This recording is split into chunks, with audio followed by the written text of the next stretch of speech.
precious, and I know. yeah. That I know. So, all this said, you do think there is evil in Hollywood? Well, here's what I got. Okay, now this is one of the benefits, or maybe the downsides, of being a public person with a public email address, is I get contacted. I get contacted by interesting people sometimes. I bet you do. And in the midst of this lawsuit, I got contacted by several people who work in Hollywood, and I'm going to paraphrase some of the messages they gave me because they are kind of freaky. Sure. One person said that she wanted to impart some secret information, that the major studios, including powerful insiders, use egregore in legal matters like these. Hollywood is an oligarchy, and that includes the judicial system. Mm-hmm. Before your next round of litigation, seek the input of a skilled LHP practitioner. You cannot win without challenging that part of their defenses. I know this, trust me. So at that point, I thought, okay, egregore, that's a very familiar word for me because I've actually used this in another book. But LHP threw me for a loop. I did not know what that was, and I had to dig a little bit to find out what LHP is. Probably your listeners already know this answer. Well, do they? Go ahead. LHP is?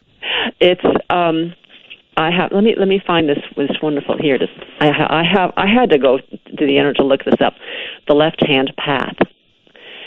It originates from Hindu, and it refers to belief systems and religions that see themselves as the darker side.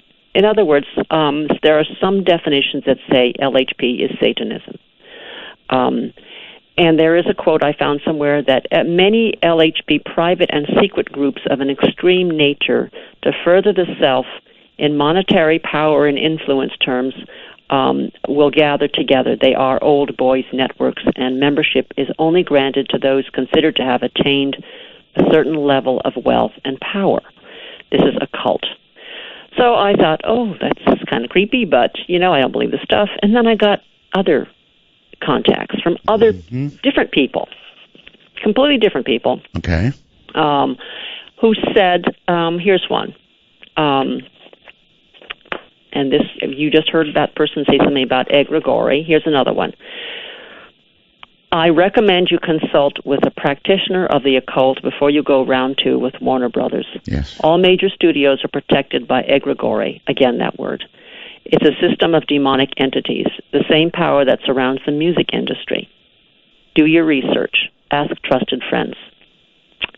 They're right. So there you go. And, I sort of threw this stuff out because at this point I was trusting my lawyers, right? And I kept thinking, oh, there's a chance we could still win. But after that judge gave that really startling ruling, which my lawyer was appalled by, he said, I cannot believe she did this.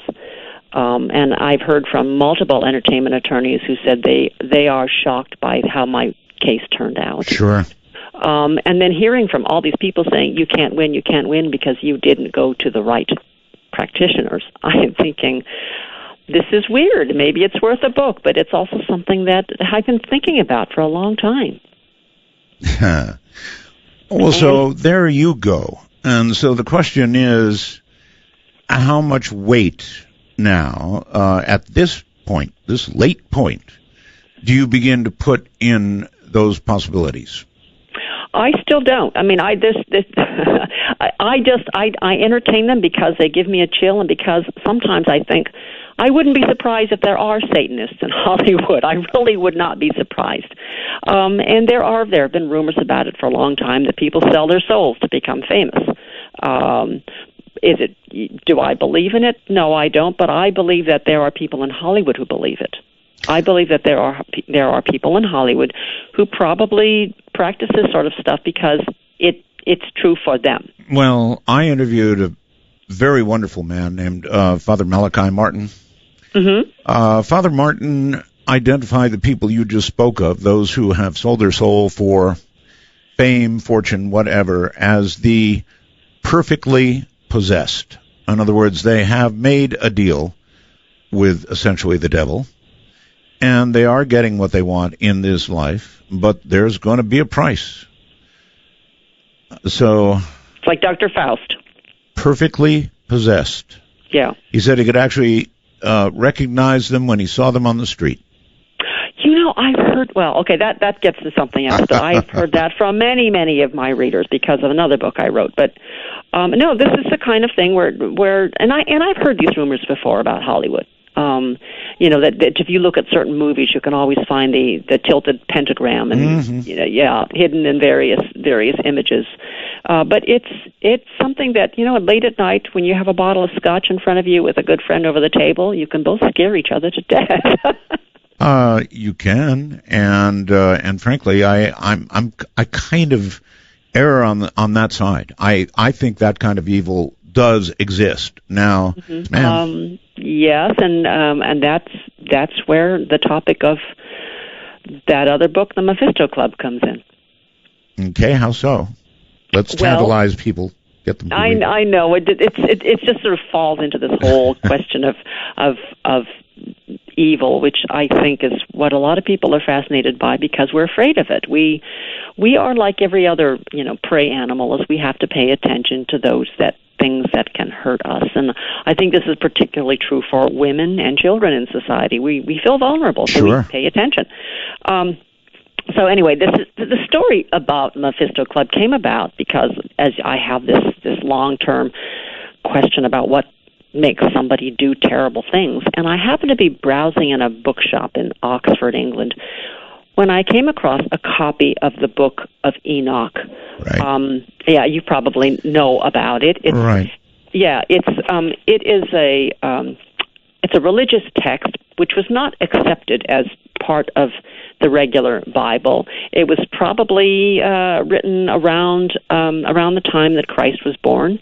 And I was just sort of flipping through it, and it had some interesting things in there. Let's see, where are we in the time? Because I'm going to start quoting something. We're all right. Okay, so I come across this interesting quote. The Book of Enoch. Enoch, by the way, is a really holy, wonderful man who was said to have walked with God. He is in the line from Adam. I think he's like 6 or 7 generations away from Adam, and he talks about these things called fallen angels. And the quote is like this: "And it came to pass, when the children of men had multiplied, that in those days were born unto them beautiful and comely daughters. And the angels, the children of the heavens, saw and lusted after them, and said to one another, Come, let us choose us wives from among the children of men, and beget children." That's right. Right. Okay. So the angels had sex with humans. They had children, and these children were pretty darn evil. They were, first of all, described as being very, very big, and they were also said to afflict, oppress, destroy, attack, do battle, and work destruction on the earth. So these creatures, the children of these angels, were called the Nephilim, which, depending on how you defined it, it could either be known as giants or they could be translated as the fallen. Mm-hmm. But their parents, these angels, were also called the Watchers or the Grigori. Right. And they are the ones who perform egregore, this magic that supposedly protects Hollywood. So it all sort of ties in together. Anyway, so I did this book called The Mephisto Club because I thought, okay, let's make this, let's go scientific here. Let's assume that these legends of the Nephilim actually are based on something biological. Maybe this is a tribe of sociopaths. Maybe because sociopathy is genetic, what the ancient Jews were seeing were they were thinking that they were seeing evil creatures when actually it's just a tribe of people who are sociopaths who do horrible things. And sociopaths are also known to be quite charming and quite seductive, which is how the Nephilim are described. And let's say that they are still among us. This genetic line is still among us, and nowadays we still have the Nephilim among us. And in fact, if you look at biblical literature, the Nephilim still are among us. They are they were so evil that God apparently decided to wipe them out. So that was part of the reason for Noah's flood. But he allowed 10% of them to survive, to remain among man as evil creatures, to tempt us, to wreak havoc, and they still are among us. So that is something that is already on the internet. I mean, these conspiracy theorists are all over the place. The Nephilim are here. I know. Yes, that we can recognize them. But how does it, Tess Gerritsen, with her belief system, sit down and write about this? I do it because I did it because I felt I wanted to come up with a scientific explanation. So I did by saying, they're sociopaths. But I also believe there are people who believe that these really are the children of fallen angels. And if they were among us, if evil was among us, and these Nephilim would be classic sociopaths, they're charming, they become leaders, they're charismatic, they become presidents, they become, kings and queens. Who's going to battle them? Who's going to protect mankind against these evil creatures? There would have to be an organization. So I invented what we call the Mephisto Club, this group of crime fighters who follow the footprints of evil. They check crime statistics. They look around the world. They are checking for the presence of the Nephilim, and they are there to be in opposition to it. And that was the origin of the book I wrote called the Mephisto Club. Yes, but you're writing about something that you don't really believe in. I don't. And yet I get, and we're going to talk about this later, I get correspondence, again, from... I'm sure you do. From people, and among them are people who say, you wrote your book, I read your book, you have... you're saying bad things about us. That's for sure. You really are. You're walking the line. Yeah, I guess so. I mean, I kind of am on the side of the people who wrote you those emails saying, you know what, you really should have employed both the legal side and the other side, as it were. Well, there were times when I thought maybe I should have. Right. All right, so anyway, here we are with the Nephilim. Yeah, the Nephilim. So here I wrote this book about the Mephisto Club and the Nephilim and, crimes being committed.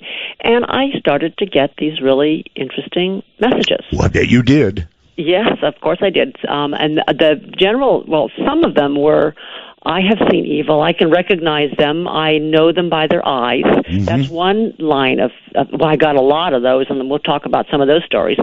But the ones that really kind of freaked me out were the ones that said, you didn't say good things about us, and we're not happy. And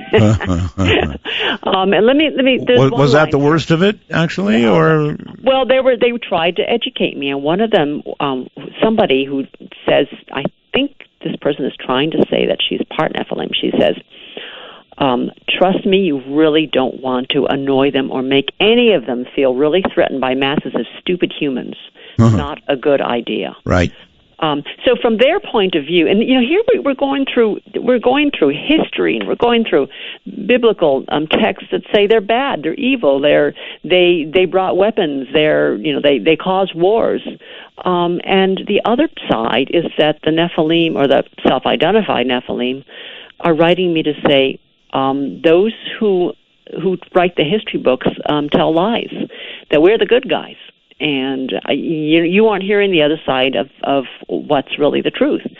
So it's a fascinating thing where you have two stories, and maybe it is that we have been hearing about. If they're with us, maybe they're not as bad as they say. Now here's one of the really, it's practically a scientific treatise that was sent to me by a Nephilim about where they come from and what they're doing and why they have mated with us. And, this particular woman traces her line back through Hungary all the way back to the Sumerians.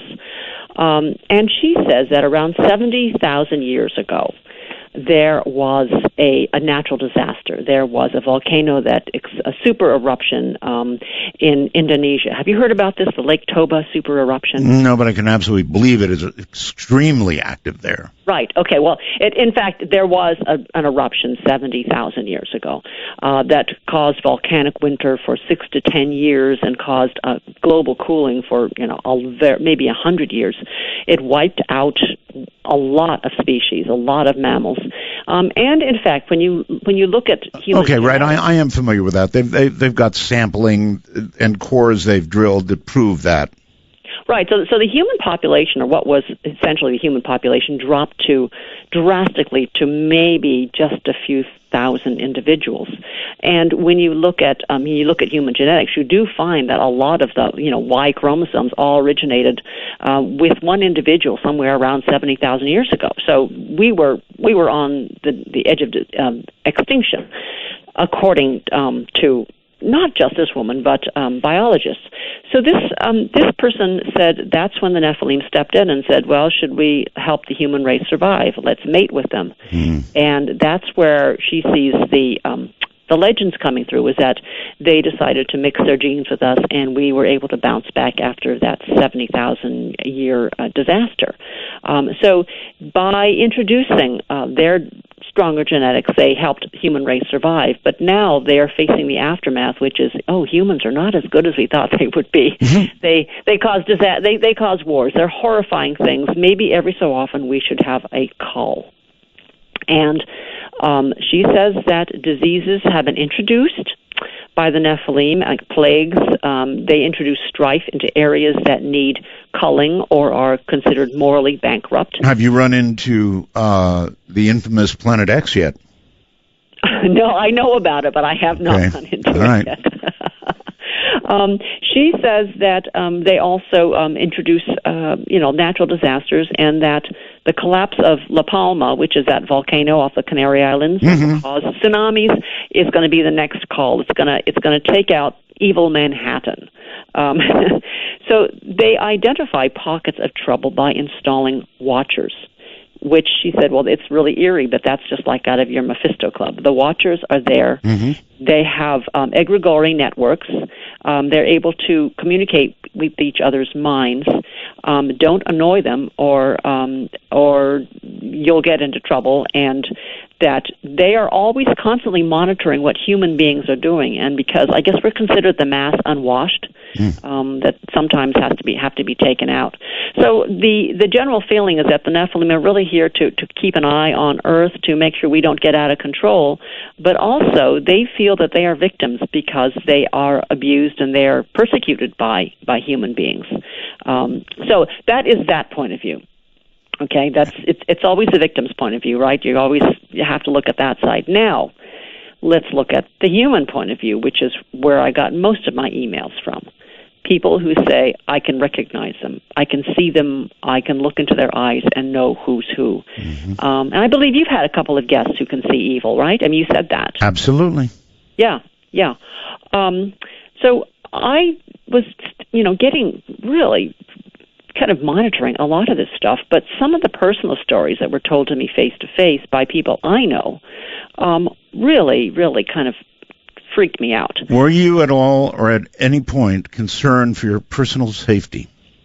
No, I'm not. I'm really not. Maybe I'm fearless that way or stupid, but I am not. I don't feel that people really want to harm me. I never have felt that way. And I feel that when Nephilim, I keep saying Nephilim, but they're self-identified Nephilim, reach out to contact me, it's for a benevolent purpose. It's to say, you got it wrong. Here's the truth. But just don't get us pissed off. That's what I meant. If you got on the wrong side of somebody, or somebody who thought they were part of that group, but maybe actually weren't, it wouldn't matter much, would it, if they took action? That's true. I mean, there are always crazies out there, and that's something that anybody who's in the public eye has to worry about. I mean, you have to worry about it. That's right. That's right. Right. I bet you're armed to the teeth out there too. So. I am. You bet. So, the other thing that this writer said to me, which I found interesting, was she said that Nephilim I think they're known for shape-shifting. Yes.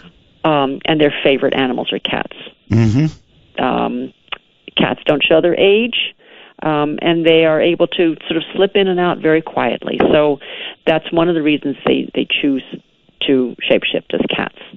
So let's go to the other side, as I was saying. Okay. The people who can see evil. Yes. Or what they detect as evil. Now, here's something where I actually believe there's scientific basis for. It's been known that dogs can detect aggression. And I've heard this again and again, but that a dog, somebody said that he had guests over, and somebody brought a friend, and the dog immediately, the hair rose up on the back of his neck, and he started to bark, and there was this one person the dog did not like. And it turned out that person actually had a criminal record for well, they've done all kinds of interesting experiments with dogs. I'm not sure if you